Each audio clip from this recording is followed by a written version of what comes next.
கண்ணியத்திற்குரிய சகோதரர்களே, சில தினங்களுக்கு முன்பாக காஷ்மீர் பகுதியில் பெஹல்காம் என்ற பகுதியில் ஏற்பட்ட தீவிரவாத தாக்குதல் பற்றி நீங்கள் எல்லாம் அறிந்திருப்பீர்கள். அப்போ இந்த சம்பவம் நடைபெறுகிறது. அதை பற்றிய பல்வேறு விதமான செய்திகள் செய்தித்தாள்களில், சமூக வலைதளங்களில், அரசியல் பிரபலங்களுக்கு மத்தியில், ஒரு செய்தியை அலசக்கூடிய செய்தி தொடர்பாளர்களுக்கு மத்தியில் அந்த நிகழ்வை பற்றி பலதரப்பட்ட செய்திகளை அவர்கள் வெளியிடுகிறார்கள். அங்கே இப்படி நடந்துச்சு, அங்கே அப்படி நடந்துச்சு, இப்படியெல்லாம் அடையாளம் கண்டு சுட்டார்கள் என்று பல்வேறு விதமான தகவல்கள் சொல்லப்பட்டது. அப்படி அங்கே நடந்த தீவிரவாத தாக்குதலை ஒரு மதத்தோடு தொடர்பு படுத்தி இவர்கள் பேசிய அந்த பேச்சுக்கள், இவர்கள் சொன்ன அந்த தகவல்கள் மக்கள் மன்றத்திலும் ஒரு விதமான தாக்கத்தை, ஒரு விதமான வெறுப்பை விதைக்கக்கூடிய காட்சியை நம்ம பார்க்கிறோம். மக்கள் எல்லாம் கொதிக்கிறார்கள், கொந்தளிக்கிறார்கள். இப்படி நடக்கிறதே, இப்படி அநியாயம் செய்கிறார்களே என்று கோபத்திலே மக்கள் கொதித்து எழக்கூடிய சம்பவம் நடந்தது. அதற்கு பிறகு என்ன நடக்குதுன்னு சொன்னா, அதற்கடுத்து அந்த நிகழ்வு முடிந்து அதற்கு அடுத்த அங்கே நடந்த உண்மையான நிகழ்வை அந்த இடத்திற்கு சென்றவர்கள், அந்த காட்சியை கண்டவர்கள், அந்த சூழலில் வாழ்ந்தவர்கள் என்ன செய்யறாங்கன்னா, என்ன நடந்துச்சு என்பதை சொல்கிறார்கள். அது இவங்க சொன்னதுக்கு நேர் மாத்தமா இருக்கு. அடையாளம் கண்டு சுட்டார்கள், யார் யார் என்று தேடி பார்த்து சுட்டார்கள். அப்படி ஒரு சம்பவமே அங்க நடக்கலைங்க. அங்க நடந்ததே வேற.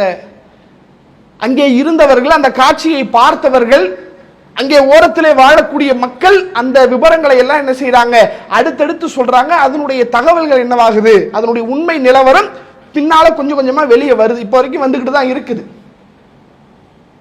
அப்ப இதுல நாம பார்க்க வேண்டிய, நாம் கவனிக்க வேண்டிய, இஸ்லாம் நமக்கு சொல்லக்கூடிய மிக முக்கியமான ஒரு பாடம் இருக்கிறது.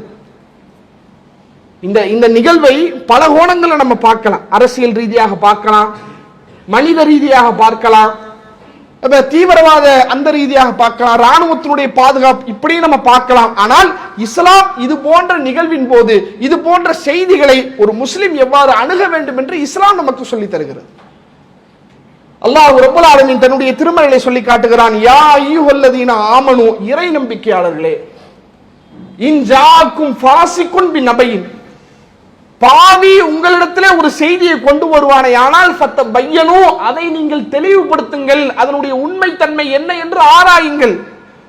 அன் துஸீபு கௌமன் பிஜஹாலத்தின் அன் துஸ்பிஹு அலா மா ஃபஅல்தும் நாதிமீன், நீங்கள் ஒருவேளை அந்த செய்தியினுடைய உண்மை தன்மையை நீங்கள் ஆராயவில்லை என்றால் ஒரு சமுதாயத்திற்கு எதிராக மோசமான நடவடிக்கையை நீங்கள் மேற்கொள்வீர்கள்.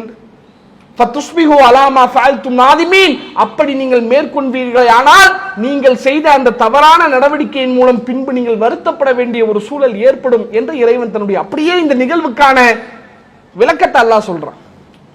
ஒரு செய்தி வருதா, வந்த உடனே அதை பரப்பாத. என்ன நடந்துச்சு, நீ அங்க இல்ல, உனக்கு ஒரு செய்தி வருது, அப்ப நீ என்ன செய்யணும், அங்கே யார் இருந்தா, என்ன நடந்துச்சு என்பதை தீவிரமாக, ஆழமாக, சரியாக விசாரித்து விட்டு பிறகு நீ என்ன செய், அதனுடைய உண்மைத்தன்மை என்ன என்பதை மக்களுக்கு சொல்லு. அதை விட்டுவிட்டு வரக்கூடிய செய்திகளை எல்லாம் பரப்பிக்கொண்டே இருப்பீர்களே ஆனால் அது உங்களை பாவத்திலே கொண்டு போய் தள்ளிவிடும் என்று அல்லாஹ் ரப்பல் ஆலமீன் முஸ்லிம்களுக்கு சொல்லி காட்டுகிறான். இது முஸ்லிம்களுக்கு மட்டுமல்ல, ஒட்டுமொத்த உலக மக்களும் கடைபிடிக்க வேண்டிய ஒழுங்கு. ஒரு செய்தி, ஒரு தகவல் வருகிறது என்றால் அதனுடைய உண்மைத்தன்மையை ஆராய வேண்டிய பொறுப்பு ஒவ்வொருவருக்கும் இருக்கிறது. இல்லை என்றால் அது ஒரு சமூகத்தையே அழித்து நாசமாக்கி விடும் என்பதற்கு இதுவெல்லாம் ஒரு சிறந்த சான்றாக இருக்கிறது. எல்லாம் உள்ள இறைவன் உண்மையை அறியக்கூடிய ஒரு வாய்ப்பை நம் அனைவருக்கும் தருவானாக என்று கூறி நிறைவு செய்கிறேன். வாஹிர் தஅவானா அல்ஹம்துலில்லாஹி ரப்பில் ஆலமீன். அல்லாஹு அக்பர், அல்லாஹு அக்பர்.